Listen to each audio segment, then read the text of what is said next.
Well, my name is Herbert Rothschild, and it's my privilege on behalf of the board and staff of Ashland.News to welcome you here. Thank you so much for coming for what will, I hope, mark a really important moment in the life of the Ashland community. Let me introduce my fellow board members.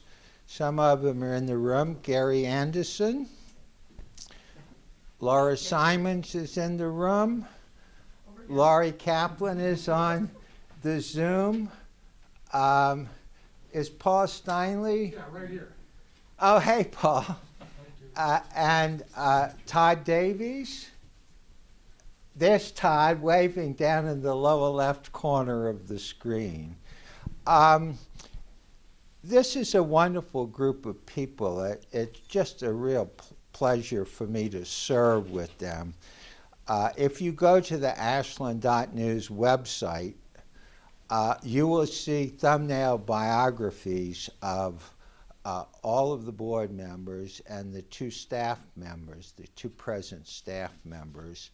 And I think you'll be very impressed with the wealth of experience in both journalism and nonprofit management, which gives us a lot of confidence that this project is going to not only launch, but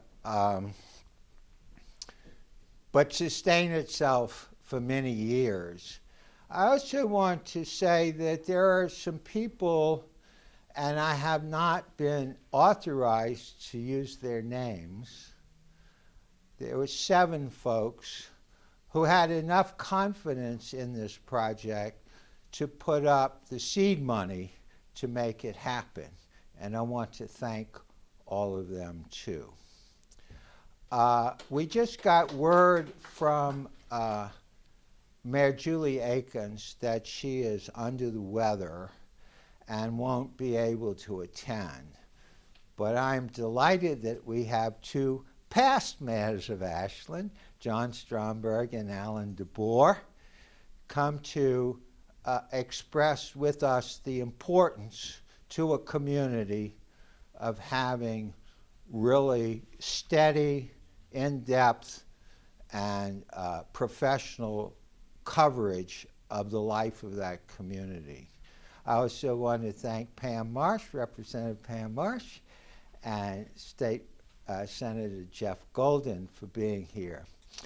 This project, I wouldn't have even gotten involved with this project if I hadn't known that BERT ETLING was available to run the show, really, from the journalism point aspect of it. BERT, most of you probably know BERT because during the time from 2014 to about the end of 2018, when the Daily Tidings was once again truly Ashland's newspaper, BERT was the editor. He brought with him to that job a wealth of experience in smaller town newspapers down in California, and then he did a superb job with the Tidings. So it's a real pleasure for me to turn the program over to BERT.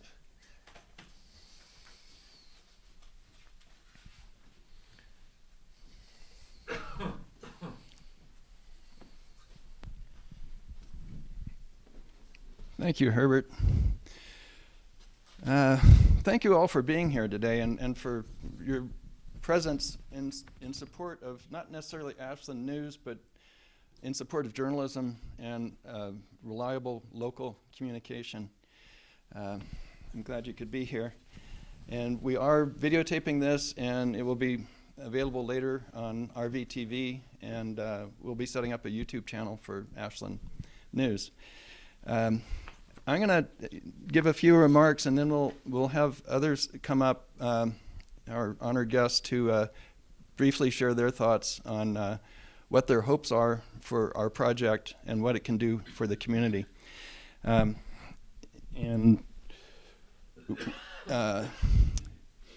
Julie can't make it, so then we'll go with John, and then our State Assembly Representative Pam Marsh, former Mayor and State Senator Alan DeBoer, our current State Senator Jeff Golden, who was able to make it down from Salem after a special session this week, SOU Communications Professor Christopher Lucas, and I'm also pleased that Jim RISSER is here today, longtime Ashland resident, former member of the OSF board, Ashland New Place Festival, and former head of the John S. Knight Journalism Fellowship Program at Stanford University. And he also happened to pick up 2 Pulitzers along the way, but who's counting? Yeah. And that will be our program. So we ought to know better. As a community, we ought to know better. To thrive in the world we live in, we need to know what's going on around us, from where our feet are planted to the horizon and beyond, because it all affects us where we live. The part of the world we ought to know best is right here, where we live, our neighborhood, our town, our region. We have lots of ways of knowing what's going on in the nation and the world, but evolving technologies and changing economic conditions have left us with seemingly ever-dwindling access to reliable, comprehensive information about what's closest to us, not just in Ashland, but across the country, where 2,000 local news outlets have closed since the century started. Local people here in Ashland have been saying something needs to be done, and we've decided now is the time to do it, and we can do this together. That's why we're starting Ashland.News, and why we're starting it as a nonprofit. Its sole purpose is to gather and share the kind of local information that helps a community make itself better. Everyone has a need to know, everyone can know better, and we're here to try and help with that. Informed decisions are better decisions, whether it's how the city spends its money or how you spend your time. We'll be launching our website Friday, January 14th, along with a regular newsletter to push out links to new content on our site, Ashland.News. The free site will include reports about all things local, including city government, schools, business and labor, housing, the environment, sports, arts and entertainment, letters to the editor, and viewpoints on local issues. Our basic website is up and running now. Visitors to the site can sign up for emails, fill out a survey letting us know what they want us to find out for them, and a way to make one-time or ongoing donations. Ongoing donations will be the key to making Ashland.News sustainable, and we believe reliable local news is essential to keeping our community sustainable. Ashland is a vital, engaged, caring, innovative, accomplished community, and it needs a vital, engaged, caring local news source.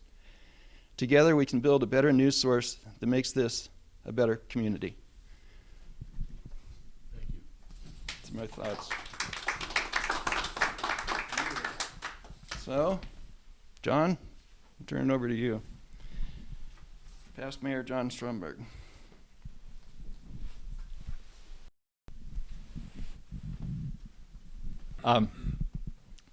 BERT gave me a 2-sentence limit. I couldn't imagine why. 16 years as a public official taught me it's all about the art of living together in community, for which you need an accurate, comprehensive, insightful, objective, real-time source of information, the Ashland.News. Thank you.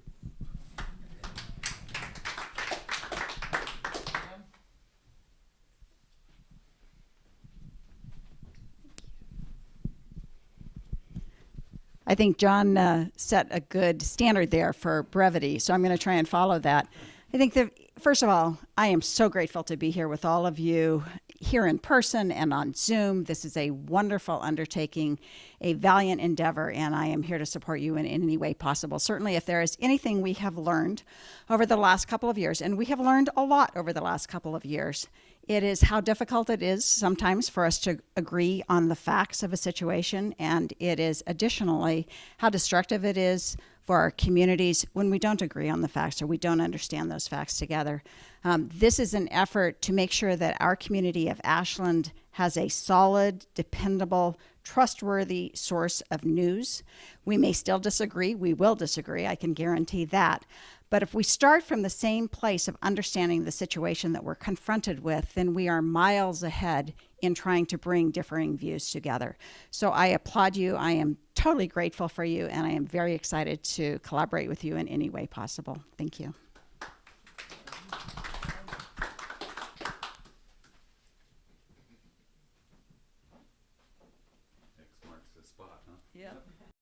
Thanks, Pam. So I'm a subscriber to the Mail Tribune and the Ashland Tidings. Their format was horrible. I read the Mail Tribune every morning, but it was horrible. You couldn't do it. So I'm really glad, and I didn't even know they stopped producing. So I haven't been on it for a while, and I keep reading their confusing stuff. So thanks for doing this. It's certainly critical. I, for one, was kind of shocked at the new city manager being hired because I hadn't seen anything about it till this morning in the paper. And I was grateful to see the council and the mayor unanimous. It's a great thing in public. So anyway, I hope you engage the middle school, the high school, and Southern Oregon University's journalism people. Great resource, and we need to hear. Local news is great, so thanks for doing it.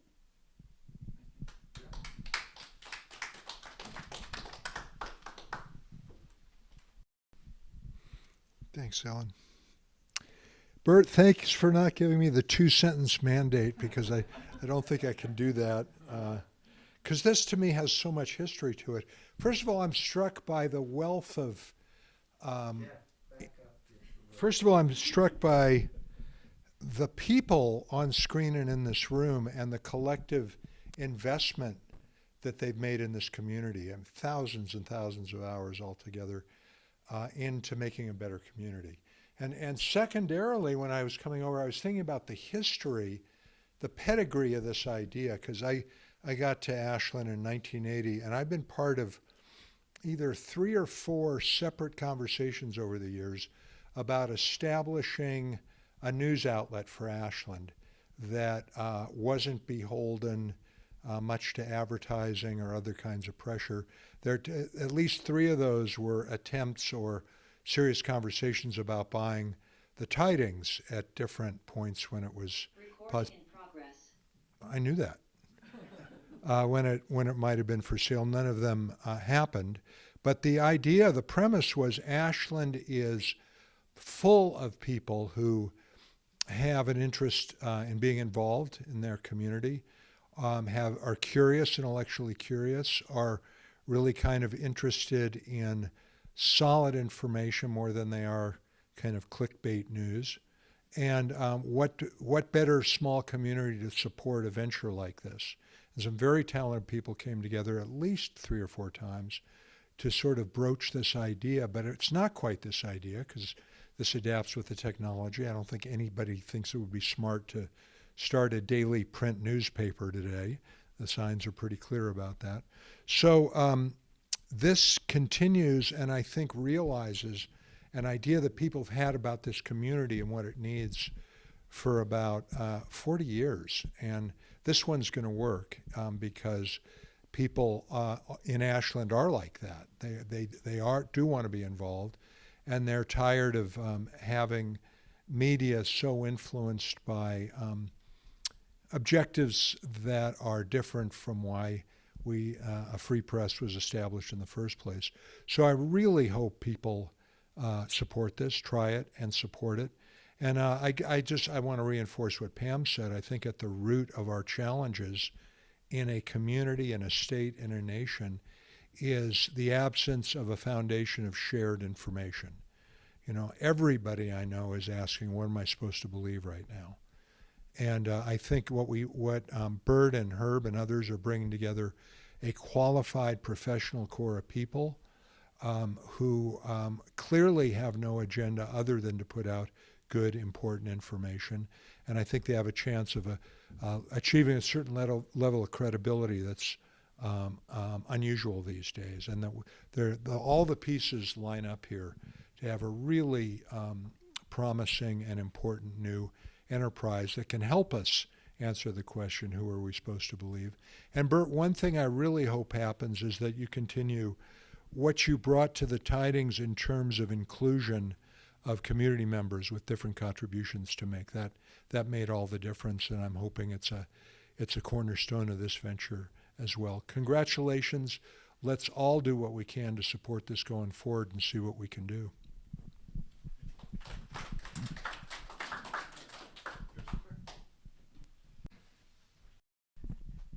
Thanks for that reminder. I forgot the order.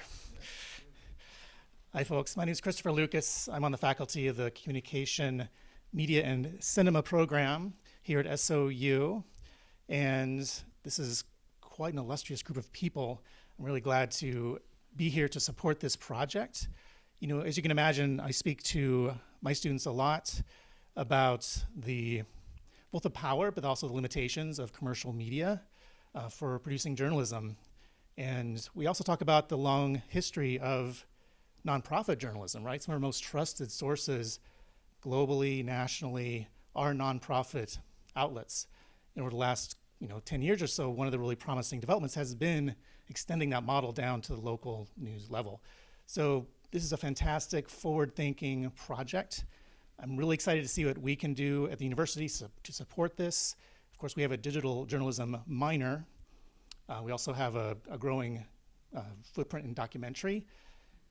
So I think, we're really well positioned to, support this, connect our students in. I know there's always a lot of discussion about students and young people. I can tell you, as somebody who spends a lot of time with the younger cohort these days, there are a lot of idealistic people. They care a lot about the issues, exactly the kinds of issues that outlets like this will be covering. So I think we're going to see a lot of interest from the university and our student body for this. So bottom line, very, very excited for both personal reasons and institutional reasons to see this get off the ground, and we'll do everything we can to make sure it's a success. All right. Thank you.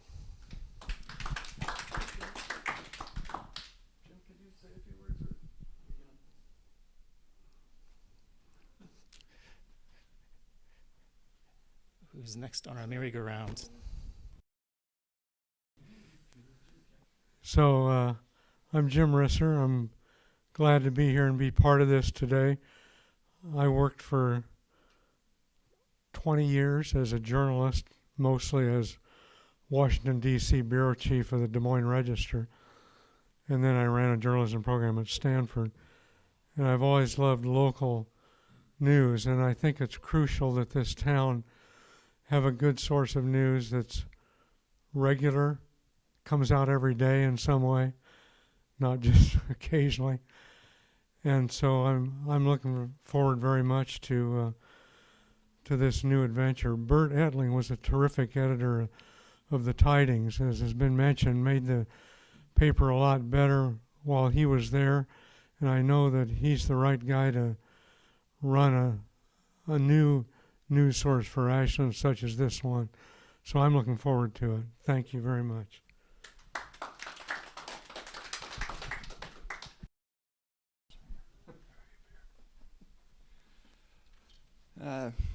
I'm glad Christopher mentioned that the national nonprofit thing. I had forgotten that Associated Press, for one, is a nonprofit, which a lot of people don't realize. And that's probably the backbone of our national reliable, agreed-on factual reality out there.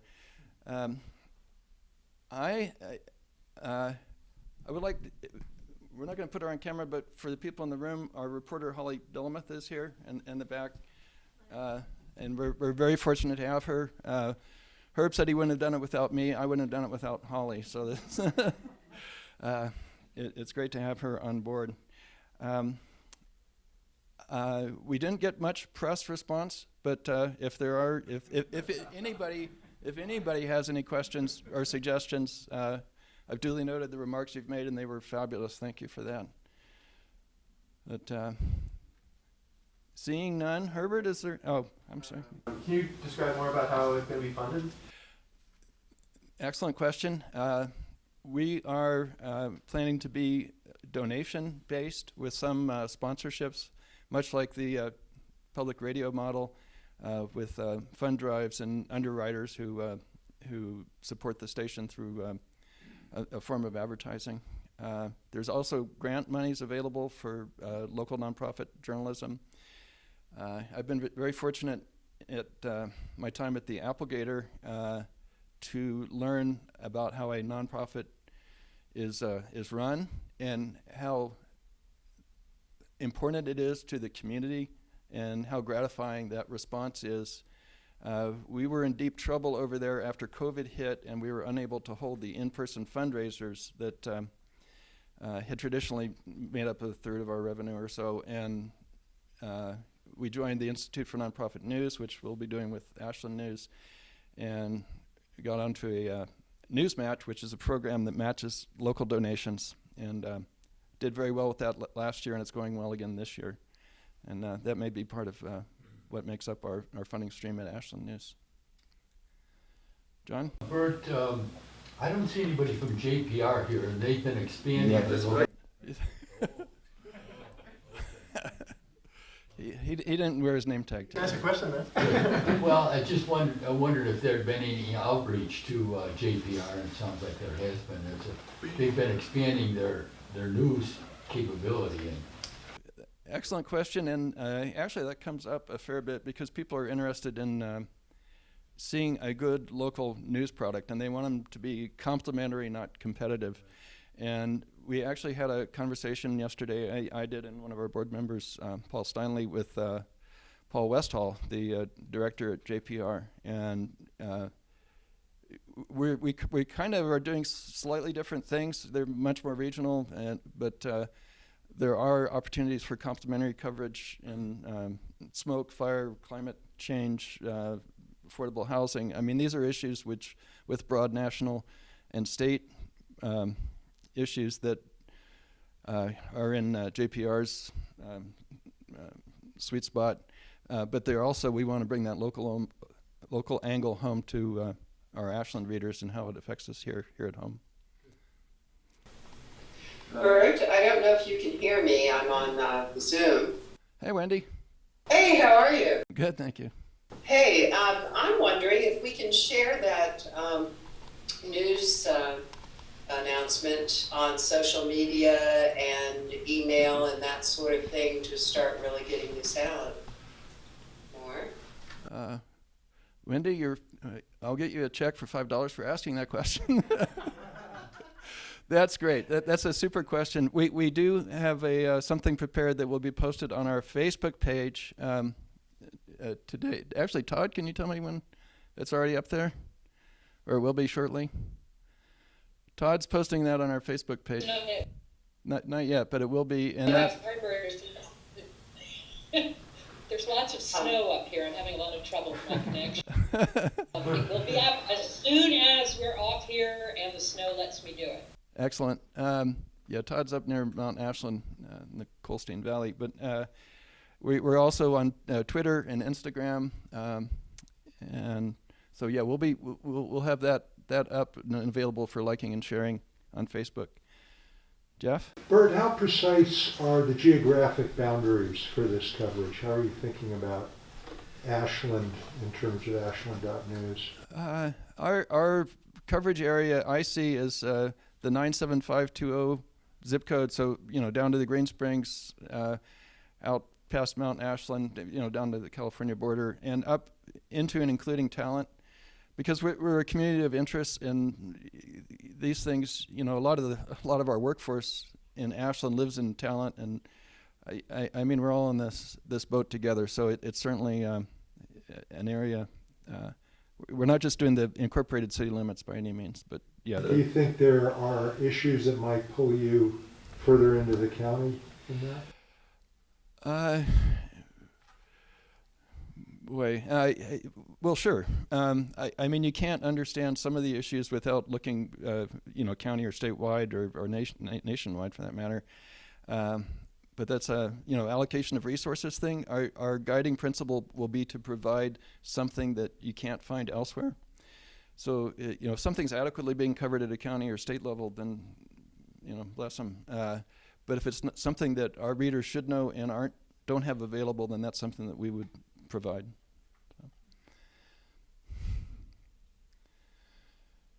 John? Just following up on that question, I think that there is going to be a lot of news that has to do with regionalization. And they're also already behind the scenes. There have been different kinds of conversations, and I think you got to cover that. We certainly do. I'm not sure what you have in mind, but there's aspects of our public safety, police and fire departments that are among the things that they're looking at ways of handling that, organizing it, and funding it that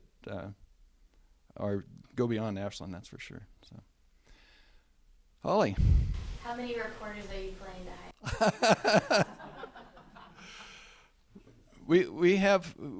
hire?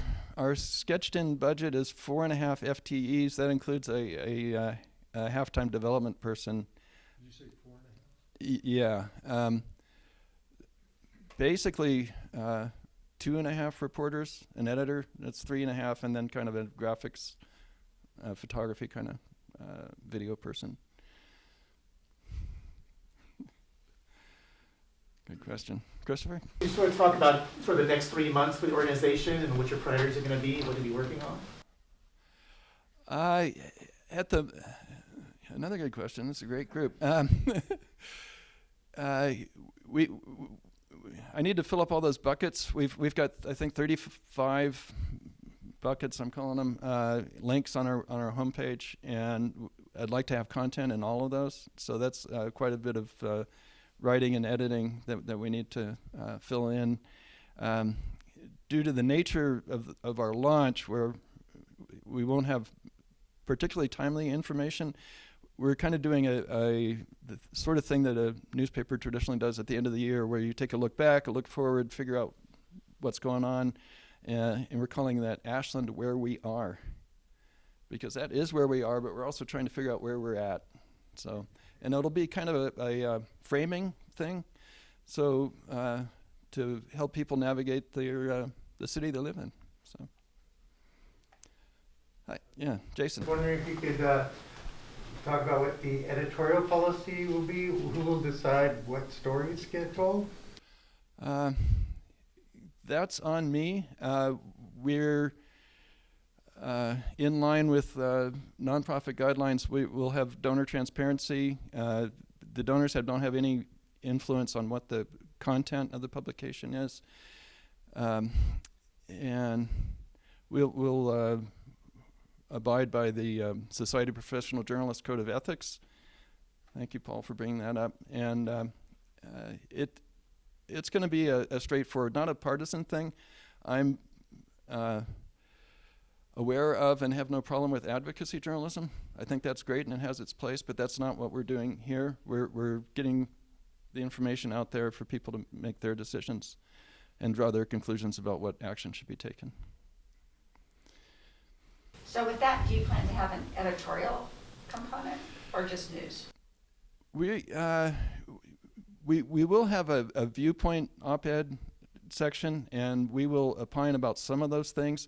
We are limited somewhat by our nonprofit status. We will not be endorsing political candidates.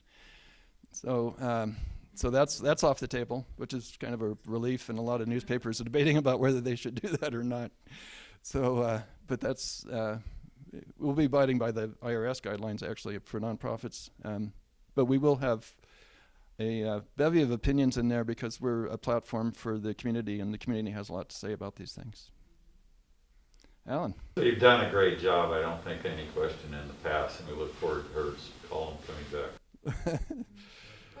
Herbert, he's referring to Herbert's relocations column, which is a wonderful read. It's a tough edit, though. It's so carefully put together. You take one word out, and it just starts going. So, but he writes very well. Okay. Thank you. Oh, hang on, Paul. Let me just add one thing. What this is all about You know, we did a big project in 2010, visiting 50 newspapers across the United States. And the first one we went into, in Salishaw, Oklahoma, which was a weekly, the editor just gave us an incredible metaphor for what this is all about. And he said, we are the glue that holds the community together. And that is what this is. This is local news.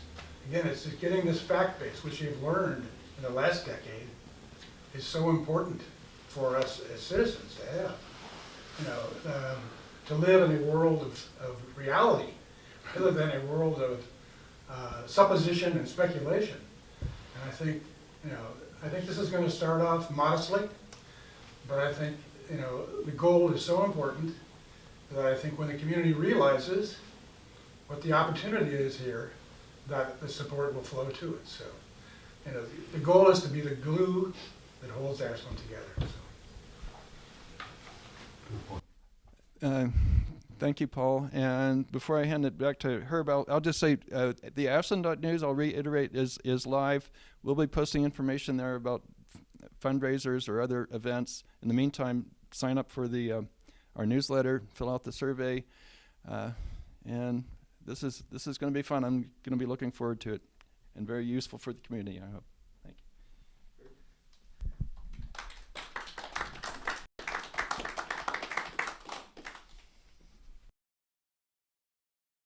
It has been very encouraging to us who are involved in this project that you came today and expressed your enthusiastic support. So we thank you very much for that.